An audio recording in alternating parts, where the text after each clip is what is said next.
বঙ্গোপসাগরে ঘূর্ণিঝড় ডিটোয়া, 4 বন্দরে 2 নম্বর সংকেত, মাছ ধরার নৌকা ও ট্রলারগুলোকে গভীর সাগরে যাওয়ার নিষেধাজ্ঞা।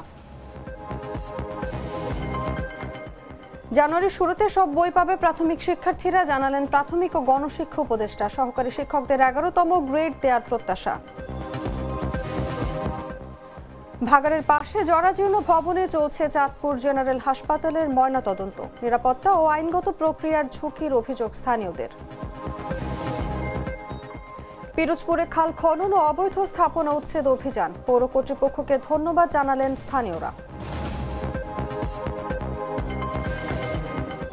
এবং সার সংকট দূর করতে তৈরি হচ্ছে কৃষক অ্যাপ। একটি উপজেলায় হবে পাইলট প্রকল্প, সুবিধা পেলে ছড়িয়ে দেওয়া হবে সারা দেশে।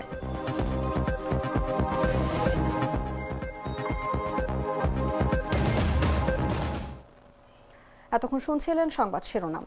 দর্শক আমন্ত্রণ দেশ জুড়ে সংবাদে, সঙ্গে আছে আমি অনুভা বিশ্বাস। আমি তো মশলা বদলে ফেলেছি, এবার আপনিও বদলে ফেলুন। একবার প্রাণ গুঁড়া মশলা ব্যবহার করেই দেখুন। চলে যাচ্ছি পুরো খবরে। দক্ষিণ পশ্চিম বঙ্গোপসাগর ও শ্রীলঙ্কা উপকূলে অবস্থানরত ঘূর্ণিঝড় ডিটোয়া উত্তর ও উত্তর পশ্চিম দিকে এগোচ্ছে বলে জানিয়েছে আবহাওয়া অধিদপ্তর। ঘূর্ণিঝড়ের সম্ভাব্য প্রভাবের কারণে চট্টগ্রাম, কক্সবাজার, মোংলা ও পায়রা সমুদ্র বন্দরকে 2 নম্বর দূরবর্তী হুঁশিয়ারি সংকেত দেখাতে বলা হয়েছে। একই সঙ্গে গভীর সাগরে যেতে নিষেধ করা হয়েছে মাছ ধরার নৌকা ও ট্রলারগুলোকে। দক্ষিণ পশ্চিম বঙ্গোপসাগর ও সংলগ্ন শ্রীলঙ্কা উপকূলে অবস্থানরত ঘূর্ণিঝড় ডিটোয়া আরও উত্তর ও উত্তর পশ্চিম দিকে অগ্রসর হতে পারে। ঘূর্ণিঝড়ের প্রভাবে দেশের 4 সমুদ্র বন্দর চট্টগ্রাম, কক্সবাজার, মংলা ও পায়রাকে 2 নম্বর দূরবর্তী হুঁশিয়ারি সংকেত দেখাতে বলেছে আবহাওয়া অধিদপ্তর। একই সঙ্গে মাছ ধরার নৌকা ও ট্রলারগুলোকে গভীর সাগরে যেতে নিষেধ করা হয়েছে। শুক্রবার আবহাওয়া অধিদপ্তরের বিশেষ বিজ্ঞপ্তিতে এ তথ্য জানানো হয়। বিজ্ঞপ্তিতে আরও বলা হয়, ঘূর্ণিঝড় ডিটোয়া বর্তমানে শ্রীলঙ্কা উপকূল ও তৎসংলগ্ন দক্ষিণ পশ্চিম বঙ্গোপসাগর এলাকায় অবস্থান করছে। জানুয়ারির শুরুতে প্রাথমিক শিক্ষার্থীরা সব বই পাবে বলে জানিয়েছেন প্রাথমিক ও গণশিক্ষা উপদেষ্টা অধ্যাপক ডক্টর বিধান রঞ্জন রায় পোদ্দার। বলেন, এখনই জেলা পর্যায়ে অনেক বই চলে গেছে। শনিবার সকালে ভোলা জেলা প্রশাসকের হলরুমে এক সেমিনার শেষে সাংবাদিকদের তিনি এসব কথা বলেন। পিডিপি 4 ও চাহিদা ভিত্তিক সরকারি প্রাথমিক বিদ্যালয়ের উন্নয়ন প্রকল্পের আওতায় অবকাঠামো নির্মাণ কার্যক্রম সমাপ্তির কৌশল নির্ধারণ বিষয়ে এই সেমিনার হয়। ডক্টর বিধান রঞ্জন রায় পোদ্দার বলেন, প্রাথমিক বিদ্যালয়ের প্রধান শিক্ষকদের 10তম গ্রেড দেওয়া হয়েছে। সহকারী শিক্ষকদের 11তম গ্রেড দেওয়ার জন্য চেষ্টা চলছে। তিনি আরো বলেন, যেসব প্রাথমিক বিদ্যালয়ে ভোট কেন্দ্র হবে সেগুলো মেরামত করার জন্য নির্দেশ দেওয়া হয়েছে। এবার আমি নিশ্চয়তা সহকারে বলতে পারি, অবশ্যই সব বই পাবেন, কারণ এখনই জেলা পর্যায়ে বেশিরভাগ বই চলে এসেছে। ফলে অবশ্যই জানুয়ারির শুরুতেই সব বই পেয়ে যাবেন। কারণ শিক্ষকরা হচ্ছে গিয়া প্রাথমিক শিক্ষার জন্য সবচেয়ে গুরুত্বপূর্ণ ব্যক্তি, কারণ তারাই মূল শিক্ষাটাকে দেন। অন্যদের কাজ হচ্ছে ওই কাজটাকে সহায়তা করা। ফলে শিক্ষকদের ক্ষেত্রে শিক্ষকদের অবস্থা যেন উন্নতি ঘটে, আমরা কিন্তু বরাবরই লেগে আছি, এখনও লেগে আছি। এবং আমরা চেষ্টা করে যেটা করেছি সেটা হচ্ছে প্রধান শিক্ষকদের আমরা 10ম গ্রেড দিতে পেরেছি এবং তাদের 2য় শ্রেণীর কর্মকর্তার মর্যাদা দিতে পেরেছি। এটা আমরা সক্ষম হয়েছি। এখন তাদের সহকারী শিক্ষকদের যেন আমরা 11তম গ্রেড দিতে পারি, সেই জন্য আমরা সর্বাত্মক চেষ্টা চালিয়ে যাচ্ছি এবং আশা করি আমরা হয়তো এটা সফল হব। আমাদের যে বিদ্যালয়গুলো ভোট কেন্দ্র হবে সেগুলো মেরামতের জন্য নির্দেশ দেওয়া হয়েছে এবং আমরা যে এখন মিটিংটা করলাম সেখানে কিন্তু মাননীয় জেলা প্রশাসক কিন্তু এই বিষয়টা। ফরিদপুর 1 আসন থেকে ত্রয়োদশ জাতীয় সংসদ নির্বাচনে স্বতন্ত্র এমপি প্রার্থী হিসেবে নির্বাচন করার ঘোষণা দিয়েছেন রাজ্জাক জুট মিলের কর্ণধার ও বিএনপির ঘরানার ব্যবসায়ী সাবেক ছাত্রদল নেতা আবুল বাশার খান। শুক্রবার রাতে মধুখালী উপজেলার আশাপুর এলাকায় রাজ্জাক জুট মিলে জেলা ও 3 উপজেলার গণমাধ্যম কর্মীদের সঙ্গে মতবিনিময় সভায় তিনি আনুষ্ঠানিকভাবে স্বতন্ত্র প্রার্থী হওয়ার ঘোষণা দেন। ব্যবসায়ী আবুল বাশার খান মধুখালী উপজেলার বাসিন্দা। মতবিনিময় সভায় তিনি বলেন, আগামী ফেব্রুয়ারির মধ্যেই জাতীয় নির্বাচন অনুষ্ঠিত হতে পারে। ছোটবেলা থেকেই এই জনপদের নেতৃত্ব নেওয়ার স্বপ্ন ছিল। সে স্বপ্ন থেকেই এবার স্বতন্ত্র প্রার্থী হয়ে প্রতিদ্বন্দ্বিতা করার সিদ্ধান্ত নিয়েছেন তিনি। এ সময় নির্বাচিত হলে মাদক, সন্ত্রাস ও দুর্নীতি বিরোধী কঠোর অবস্থান নেয়ার অঙ্গীকার করেন এই নেতা।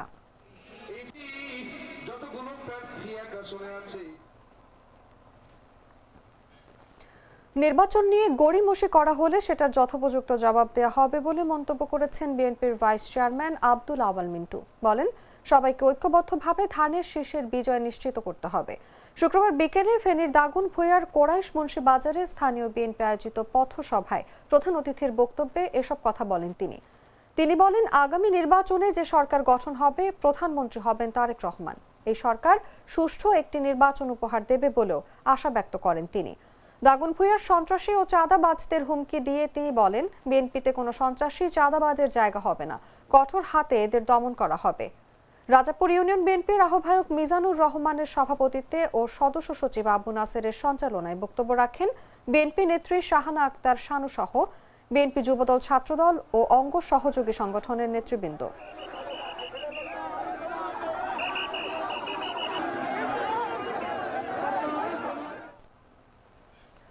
চাঁদপুরে 250 শয্যার সরকারি জেনারেল হাসপাতাল দীর্ঘদিন ধরে আধুনিক মর্গবিহীন অবস্থায় চলার জনস্বাস্থ্য থেকে শুরু করে আইনগত প্রক্রিয়া পর্যন্ত নানা ঝুঁকি তৈরি হচ্ছে। স্থানীয় ভবন নির্মাণের কাজ বছরের পর বছর আটকে থাকায় হাসপাতালকে শহরের বাইরে জরাজীর্ণ একটি অস্থায়ী স্থাপনায় ময়নাতদন্ত চালাতে হচ্ছে। উপযুক্ত যন্ত্রপাতি, সংরক্ষণ সুবিধা ও নিরাপত্তার অভাব সহ সেই পরিবেশ এতটাই নাজুক যে স্বজনদের পক্ষে মৃতদেহের কাছে যাওয়া পর্যন্ত কঠিন হয়ে পড়ে। হাসপাতালের তত্ত্বাবধায়ক বলছেন, ভবিষ্যতে মেডিকেল কলেজ ভবনের সঙ্গে আধুনিক মর্গ নির্মাণের পরিকল্পনা রয়েছে। চাঁদপুরে 250 শয্যার সরকারি জেনারেল হাসপাতাল প্রতিষ্ঠার পর থেকেই নেই কোনো স্থায়ী ও আধুনিক মর্গ ভবন। নির্মাণ কাজ বছরের পর বছর ঝুলে থাকায় বাধ্য হয়ে শহরের বাইরে জরাজীর্ণ অস্থায়ী স্থাপনায় ময়নাতদন্ত চালাচ্ছে হাসপাতাল কর্তৃপক্ষ। এতে জনস্বাস্থ্য, নিরাপত্তা ও আইনগত প্রক্রিয়া গুরুতর ঝুঁকিতে পড়ছে বলে অভিযোগ স্থানীয়দের। হাসপাতাল কর্তৃপক্ষ জানায়, বহু আগে নতুন মর্গ নির্মাণের পরিকল্পনা হলেও বাজেট সংকট, ভূমি জটিলতা ও প্রকল্প পরিবর্তনের কারণে কাজ শুরুই হয়নি। ফলে শহর থেকে প্রায় 3 কিলোমিটার দূরে হরিজন কলোনির পাশে ভাগাড় ও শুকুরের খামারের মধ্যেই চলছে ময়নাতদন্ত। ওই ভবনে নেই আধুনিক যন্ত্রপাতি, নেই উপযুক্ত ফ্রিজিং সিস্টেম। দেয়ালে ফাটল, ছাদের ঝুঁকি ও স্থায়ী দুর্গন্ধে স্বজনদের সেখানে দাঁড়ানোই কঠিন হয়ে পড়ে।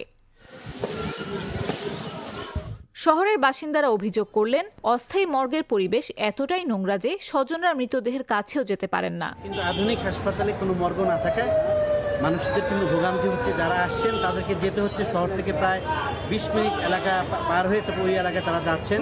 সেখানে বসার পর্যাপ্ত ব্যবস্থা নেই এবং আমরা যে ডোমঘরটা দেখেছি সেখানে আধুনিক কোনো যন্ত্রপাতি নেই, ফ্রিজিংয়ের ব্যবস্থা নেই। হাসপাতালের আরএমও ডাক্তার আসিফুল আহসান চৌধুরী জানান, ঝুঁকিপূর্ণ ভবনে যন্ত্রপাতির অভাব এবং লাশ সংরক্ষণ সুবিধা না থাকায় ময়না তদন্তে জটিলতা তৈরি হয়। সংক্রমণের ঝুঁকি বাড়ে এবং রিপোর্টের মানেও প্রভাব পড়ে। এখানে মর্গের কোনো ব্যবস্থা নেই। অনেক সময় এটা বিড়ম্বনায় পড়তে হয় দূরের স্থানে গিয়ে পোস্টমর্টম করানোটা। তো এটা যদি সদর হাসপাতালের সাথেই মর্গের বিষয়টা রাখা হয় তাহলে এটা আমাদের কাজ করতে খুব সুবিধা হয়। চাঁদপুর মডেল থানার ওসি মোহাম্মদ বাহার মিয়া বলেন, মর্গ দূরে থাকায় লাশ সংরক্ষণ ও আইনগত প্রক্রিয়া জটিল হয়ে পড়ে।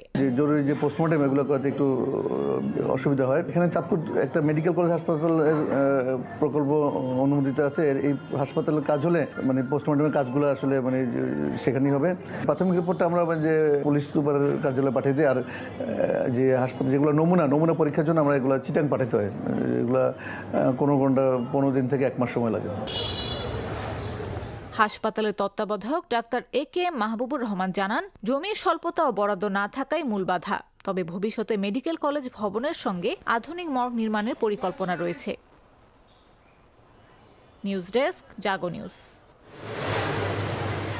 নাটা জেলি আর পানীয়র এক অসম কম্বিনেশন, ড্রিঙ্কো চাবান পানীয়। পিরোজপুর পৌরসভার সিআই পাড়া চানমারি খাল পরিষ্কার ও অবৈধ স্থাপনা উচ্ছেদ অভিযান শুরু হয়েছে। শুক্রবার সকালে পিরোজপুর পৌরসভার উদ্যোগে এই অভিযান পরিচালনা করা হয়। পৌরসভা কর্তৃপক্ষ জানান, পিরোজপুর জেলা প্রশাসকের বাসভবন সংলগ্ন চানমারি খাল থেকে পরিষ্কার ও উচ্ছেদ অভিযান কর্মসূচির আনুষ্ঠানিকতা শুরু হয়। এ সময় উপস্থিত ছিলেন পিরোজপুর পৌরসভার পৌর প্রশাসক ইসরাত জাহান, পৌরসভার কর্মকর্তা ও স্বেচ্ছাসেবী সংগঠন পজিটিভ পিরোজপুরের প্রতিনিধি। স্থানীয়রা বলেন, এই খালটি দীর্ঘদিন ধরে বিভিন্ন ময়লা আবর্জনায় ভরে ছিল, যার কারণে মশা মাছি বেড়ে গিয়েছিল এবং দুর্গন্ধে ভরা ছিল, যা মানুষের জন্য অনেক ক্ষতিকর। খালটি খননের জন্য পৌরসভাকে ধন্যবাদ জানাই। খালটি খননের মাধ্যমে অবৈধ দখল সহ ময়লা আবর্জনা দূর হবে এবং পুনরায় তার রূপ ফিরে পাবে।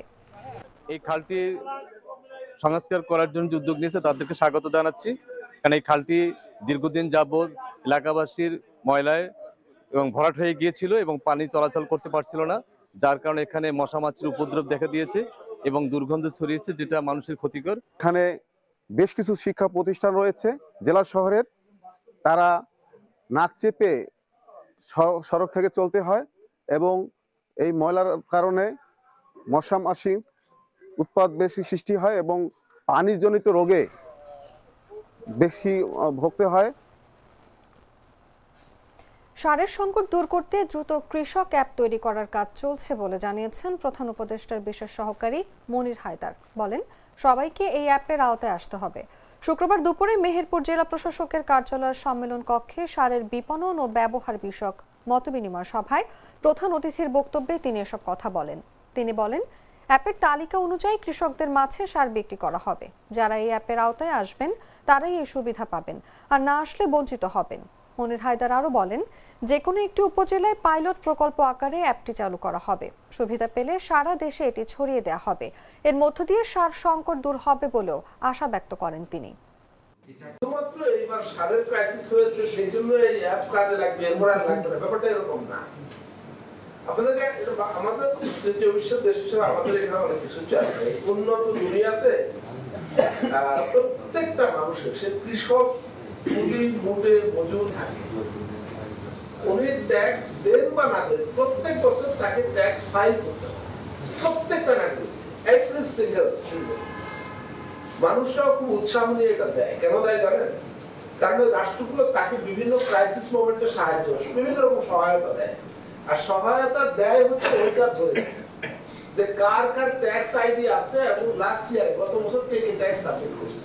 যারা সাবমিট করছে তারা সুবিধাটা পাবে, যারা করে তারা পাবে।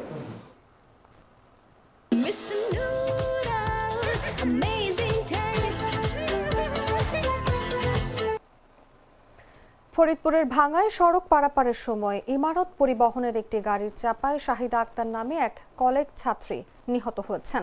শনিবার 10টার দিকে উপজেলার আলগি সোয়াদি বাসস্ট্যান্ড এলাকায় ঢাকা খুলনা মহাসড়কে এই দুর্ঘটনা ঘটে। পুলিশ ও স্থানীয় সূত্রে জানা যায়, সকালের শাহিদা রাস্তা পারাপার হচ্ছিলেন। এ সময় গোপালগঞ্জগামী ইমারত পরিবহনের যাত্রীবাহী একটি গাড়ি তাকে চাপা দিলে তিনি ঘটনাস্থলেই নিহত হন। দুর্ঘটনার খবর ছড়িয়ে পড়ে এলাকাবাসীর মধ্যে উত্তেজনা দেখা দেয়। ক্ষুব্ধ লোকজন 2-3টি যানবাহন ভাঙচুর করেন। পরে হাইওয়ে পুলিশ, স্থানীয় থানা পুলিশ ও যৌথ বাহিনী দ্রুত ঘটনাস্থলে গিয়ে পরিস্থিতি নিয়ন্ত্রণে আনে। বিষয়টি নিশ্চিত করে ভাঙ্গা থানার ভারপ্রাপ্ত কর্মকর্তা মোহাম্মদ আশরাফ হোসেন বলেন, সোয়াদি বাসস্ট্যান্ড এলাকায় এক কলেজ ছাত্রী সড়ক পারাপারের সময় গাড়ির চাপায় নিহত হন। পরে স্থানীয়দের মাঝে উত্তেজনা দেখা দেয়। খবর পেয়ে তাৎক্ষণিক ঘটনাস্থলে গিয়ে পরিস্থিতি নিয়ন্ত্রণে আনা হয়েছে। বর্তমানে যান চলাচল স্বাভাবিক রয়েছে। মেয়েটা উবুত হয়ে পড়ে গেছে। পরে আমি দোকানে লোক দাঁড়া করে রেখে দৌড় দিয়ে গেলাম। দৌড় দিয়ে যাই দেখলাম যে এইখান থেকে মনে করেন যে 10 হাত দূরে মাথার ঘিলুটা একেবারে ছিটতে রয়ে গেছে, চাক্কাটা আর কি ওর মাথার উপর দিয়ে গেছে। ওই পর্যন্ত আমি দেখা পরে আমি দোকান খালি পরে আবার আমি চলে এসেছি। রোডের একটা মাপ থাকে যেখানে 80-র নিচে চালাইতে হবে, ও 120-এর নিচে এই জায়গা টানে না। এখানে 2টা প্রাইমারি স্কুল, একটা হাই স্কুল, একটা মাদ্রাসা, প্রচুর ছাত্র, দেখা যায় 3000 ছাত্র আছে। এখানে স্ট্যান্ডটা যে একটু আস্তে চালাইতে হবে, এরকম কোনো ব্যবহার চালায় না। ভাঙ্গা থানা দিন সোয়াদি স্ট্যান্ডে শাহিদা নামের 17 বছরের কলেজ ছাত্রী, উনি কলেজে যাওয়ার জন্য বের হইলে সোয়াদি স্ট্যান্ডে পরিবহনের সাথে ধাক্কা লেগে উনি মারা যান। ওনাদের কিছু দাবি ছিল, এর মধ্যে একটা দাবি হচ্ছে যেন লাশটাকে কাটা না হয়, ময়নাতদন্ত যেন না হয়, এবং এই মহাসড়কে যে গাড়িগুলো চলে এদের স্পিড মিটার যেন সীমিত করা হয়। প্রশাসনের কাছে ওনারা এটা দাবি রেখেছে, তো এটা যেন করা হয়। যে গাড়ি সংবাদ শেষ করার আগে শিরোনামগুলো জানিয়ে দিচ্ছি আরো একবার।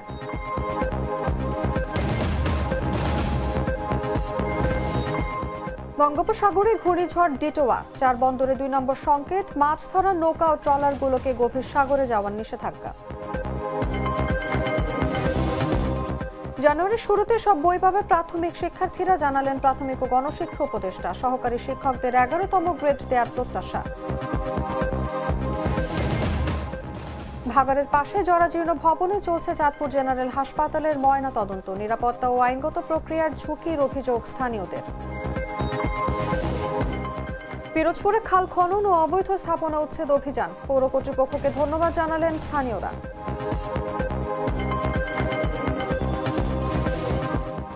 এবং সার সংকট দূর করতে তৈরি হচ্ছে কৃষক অ্যাপ। একটি উপজেলায় হবে পাইলট প্রকল্প, সুবিধা পেলে ছড়িয়ে দেওয়া হবে সারা দেশে।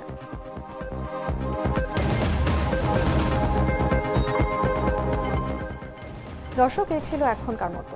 এরপর দেখবেন সন্ধ্যা 7টার সংবাদ। প্রতি মুহূর্তে সর্বশেষ খবর জানতে ভিজিট করুন jagonews24.com। ফলো করুন আমাদের ভেরিফাইড ফেসবুক পেজ এবং সাবস্ক্রাইব করুন জাগো নিউজের ইউটিউব চ্যানেল। ধন্যবাদ সবাইকে।